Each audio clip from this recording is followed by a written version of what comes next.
Hello and welcome to my channel. I'm Lydia, the Halfling Seamstress. Today I'm going to show you how I made my Lúthien Tinúviel gown, my entry for the 2021 Foundations Revealed contest. I began this project with Butterick pattern 4827, that classic princess dress you've probably seen if you've ever looked up medieval gown pattern on Pinterest. Now, it is not historically accurate for any medieval era, but it is fantasy accurate, which is exactly what I needed. The gown fabric is also an upcycle project, beginning its life as a sari that I picked up in a thrift store for less than $20. The coolest thing about this fabric is that it's known as shot silk, which means that the warp, or up and down threads, and the weft, the side-to-side threads, are woven with two different colors.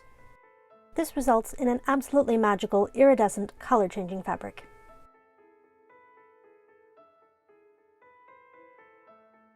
In this case, the warp is a rich indigo, and the weft is aquamarine, so when the fabric moves in the light, you get shifts from sea green to royal blue to purple.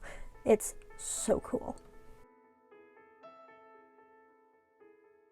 Before we get into the dress, I just want to talk about my mock-up experience for a second. I highly recommend doing a mock-up of any new pattern, and I'm really glad I did with this one. It was also kind of eye-opening about pattern sizing. I'm typically a size 8 in women's clothing, but according to Butterick's measurements, I'm an 18. I was a little anxious because the pattern only goes up to size 12, and I didn't want to have to buy the pattern all over again. Thankfully, I recently made a bodice with a different Butterick pattern using those size 18 measurements, and it had to be taken in significantly, so I decided to make my mock-up in the size 12 and go from there. The bodice fit like a glove. In fact, the only real change I had to make was taking the skirt up by several inches because I am a hobbit. Once those adjustments were made, I was ready to dive into making the actual gown. That moment when you piece together all your project, you put it all out, and it fits so perfectly that you actually have enough to play with at the end. I am so excited for this. This is going to be so cool. The gown is a remarkably straightforward construction. Sew the front to the front side pieces, the backs to the back side pieces, stitch up the shoulders, then sew both halves together. I'm summing this up because it's super easy, and not at all because I set up my tripod wrong and ended up with my camera bouncing along with my sewing machine. I would like to point out that I basted all my pieces together before sewing, instead of just pinning. This makes the fabric sit evenly without any distortion from pins, and there's less chance for the fabric to shift about. With a slinky fabric like this, it's an absolute must. After the two halves are stitched up, I can remove the basting stitches. I used fairly long stitches and made sure I stayed outside the recommended seam allowance to make them easier to remove. There's something oddly satisfying in taking out basting stitches, especially in a silk like this.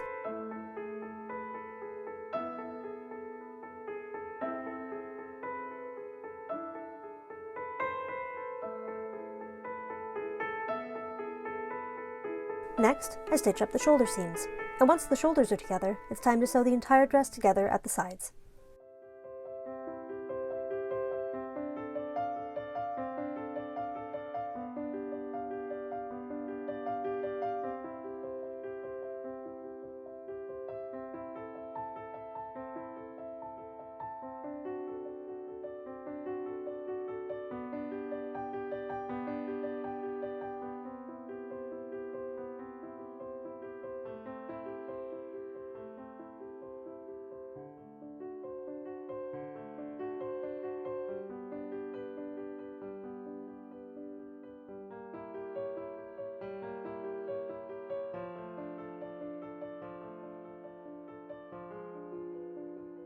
Okay, so I know usually hemming is supposed to be one of the very last things you do, but because this fabric has the tendency to fray at the drop of a hat, and I knew there would be a lot of moving it about and taking it on and off, I decided to hem the bottom first.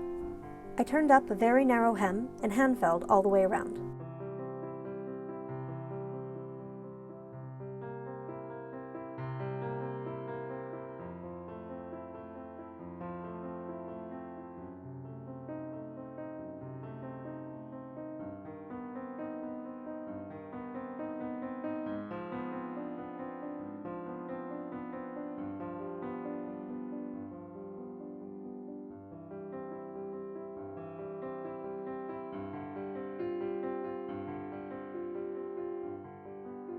Now we are on to the sleeves. The sleeves are actually upcycled curtains, and I had originally planned to only use them as my sleeve mock-up. I ended up liking the color so much better than the periwinkle fabric I had originally planned to use that I turned them into the final sleeves. Since I am still kind of new to making sleeves, I used the pattern piece that came with the gown for a starting point and drafted from there. I wanted super drapey sleeves with a lot of volume, so I extended the sleeve 6 inches past the original cuff. When I tried on my first mock-up, there was a bit of tightness at the arm side, so I extended the diameter of the sleeve a little bit.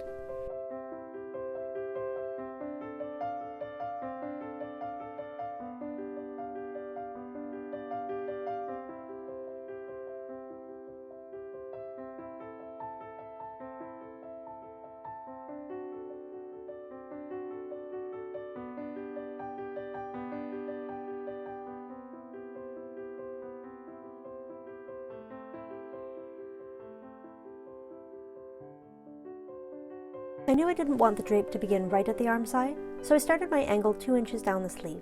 This allows for a small amount of snugness right at the bicep, while still allowing a maximum swoosh.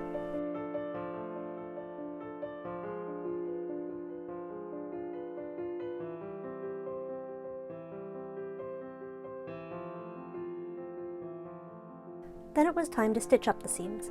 With this being a very lightweight, see-through fabric, I didn't want any raw edges or noticeable stitching, so I used a French seam. I stitched the wrong sides together with a very narrow hem, then turned it right side out, pressed the seam down, and stitched it from the right side, leaving the raw edges completely enclosed. I love how simple it was, and how low profile the hem looks, considering that a large portion of the interior sleeve is visible for most of the time.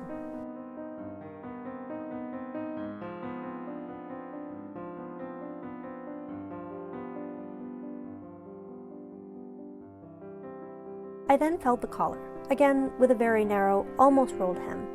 A lot of my order of doing things revolved around enclosing raw edges of fabric that frayed if you looked at it funny.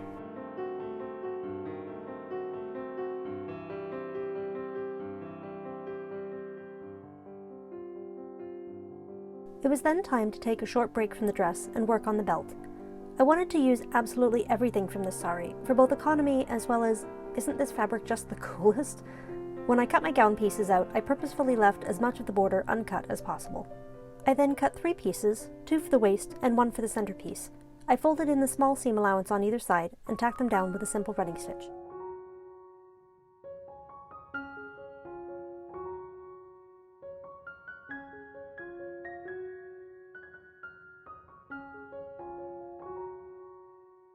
I attached the 2 waist pieces together on a slight angle, then whip-stitched the centerpiece into place.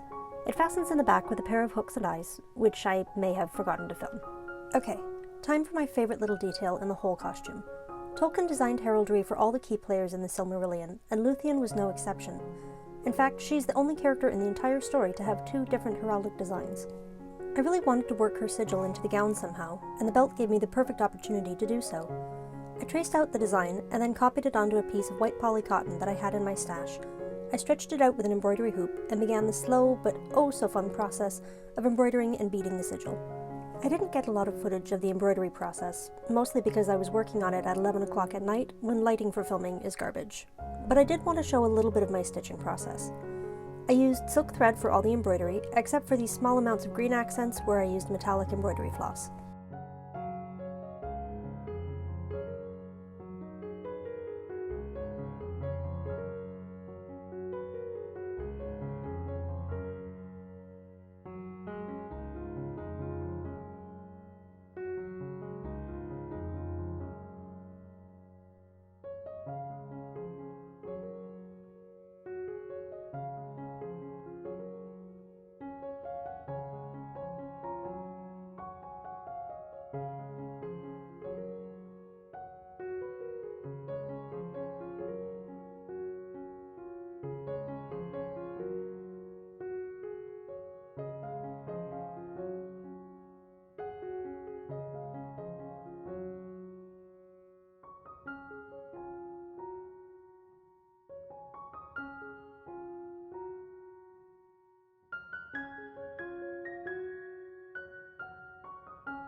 Once all the embroidery and beading was done, I used my original tracing to cut out a piece of felt to back it.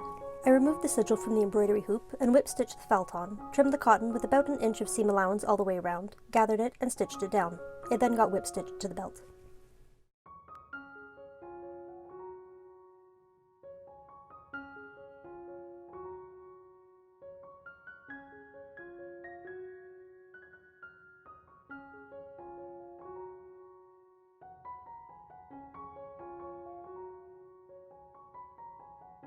be the first to admit I jumped around the construction process like that pin that just went flying. I decided I wanted something to break up all the oneness of the sleeves, so I took some extra border trim, stitched down the edges in the same way as the belt, and very carefully sewed them onto the sleeves, about 2 inches from the underarm seam. In hindsight, it would have been so much easier to do this while the sleeve was still flat, instead of wrangling it around like I did, but oh well, lessons learned.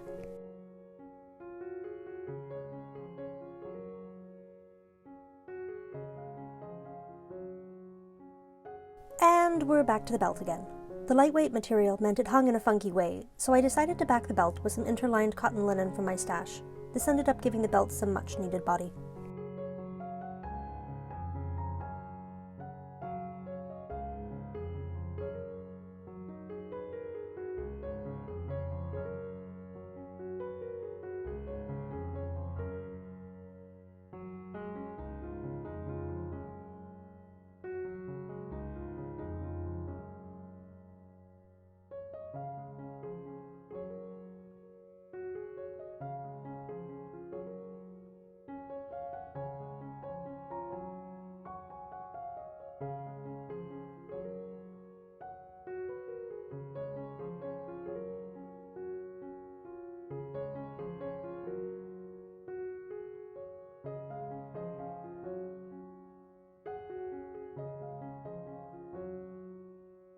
I did leave a gap where the sigil was sewn on, as it already had a decent amount of bulk from the embroidery backing, and I didn't want to affect how it sat.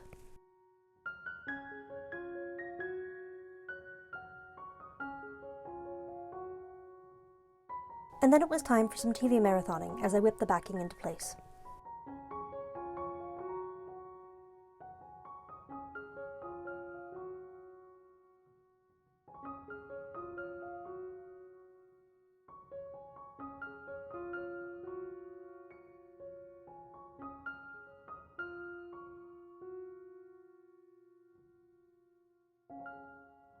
Now, there is an unwritten rule in sewing that says, if you're powering through a project and going, wow, this is super easy, I thought it was going to be way harder, chances are you may have screwed something up.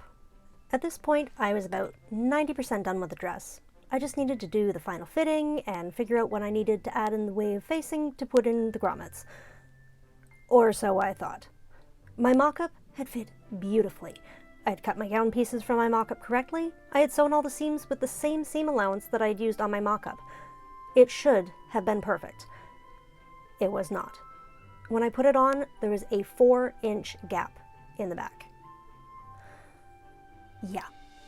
I still don't know what went wrong there. It was a nightmare. I was convinced that my project was a failure and that I had ruined everything and wasted this gorgeous fabric, and what was I even thinking trying to attempt this project? Well, when that happens, a change of scenery is highly recommended. So that's what I did. I went out in the beautiful winter wonderland behind my home, tobogganed with my brothers for the first time in years, and when I returned, cheeks rosy and toes chilly, I was ready to tackle the problem anew with refreshed eyes and mind. And then, the solution became clear.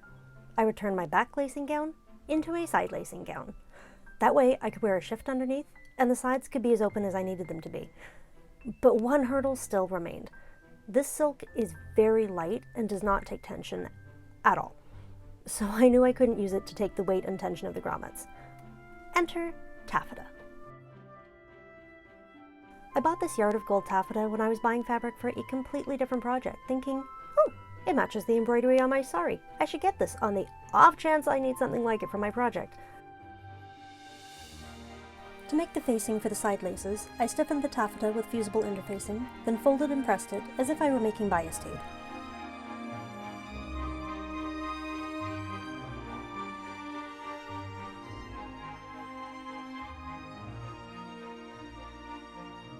Then I unpicked my side seams from a couple inches below my underarm to about my hip and felled the facing into place. I did not think to grab footage of setting in the grommets because it was now getting into time crunch period, and also I had never set in grommets before, and I really didn't want to film my herp-a-derp attempts. This was the second time I've ever done a project with lacing, and the first time with metal grommets, so it was certainly a learning experience. I was aiming for spiral lacing, which I think I got fairly accurate. I didn't get any shots of beading the collar while I was making the dress, so Editing Lydia decided to show you how I did it. The first row is gold seed beads sewn with a beaded backstitch. I pick up 3 beads, draw the needle down and under, draw it up just behind the last bead of the last set, and bring the thread through 4 beads, then repeat.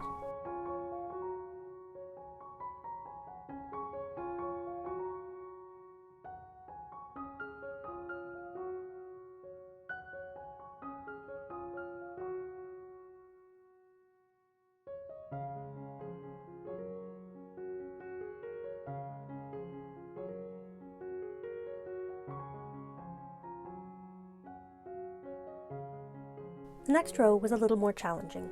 I bought these gorgeous beetle wings on Etsy and have just been itching to use them in a project. This seemed like a good place to start. They are beautifully iridescent and go perfectly with the shimmering material of the sari, but as they are not beads in the traditional sense, they need a little bit of extra preparation. First I take my embroidery snips and just trim off the rough spot at the top of the wing. I don't want anything snagging on the fabric. Then with a towel underneath to protect my work surface and prevent the wing from cracking, I use my seam ripper to poke a small hole in each end. Then I repeated that for as many wings as I needed.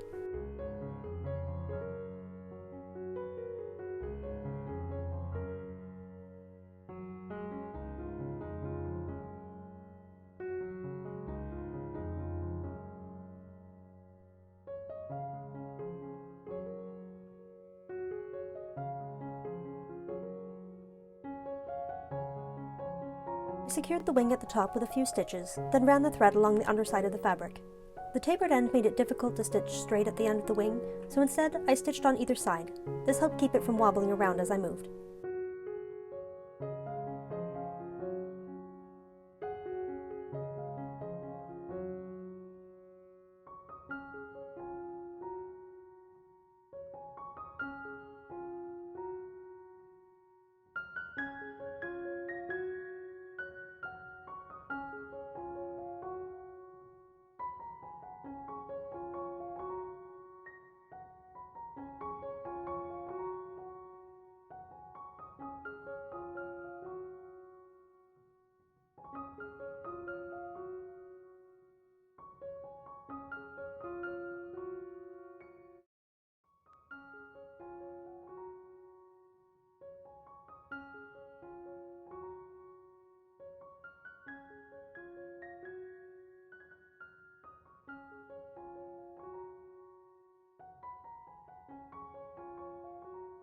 I then added 3 large seed beads and secured them with a beaded backstitch, coming up through the hole in the beetle wing.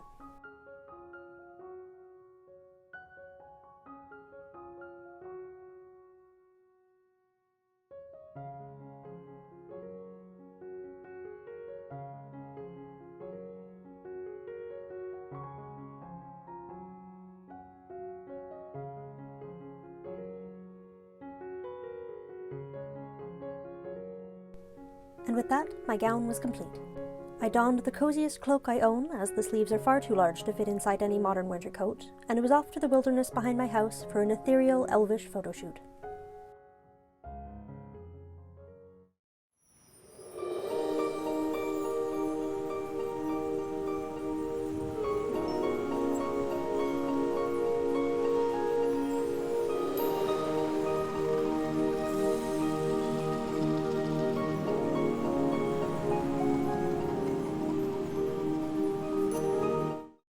Well, that was a wild ride from start to finish. This was definitely a project that had moments of, oh no, what am I doing? It is not going to look the way I want it to, and I will have wasted my time and this gorgeous fabric. But in the end, it turned out exactly the way I pictured it in my head, and I am delighted. I also gained some skills that I am eager to put to use in future projects, so look for that down the road. Thanks for watching. I hope you enjoyed this video. If you did, please hit the like button. If you're interested in seeing more geeky and historical sewing adventures, hit the subscribe button and stick around. I have a lot more creative plans on the horizon.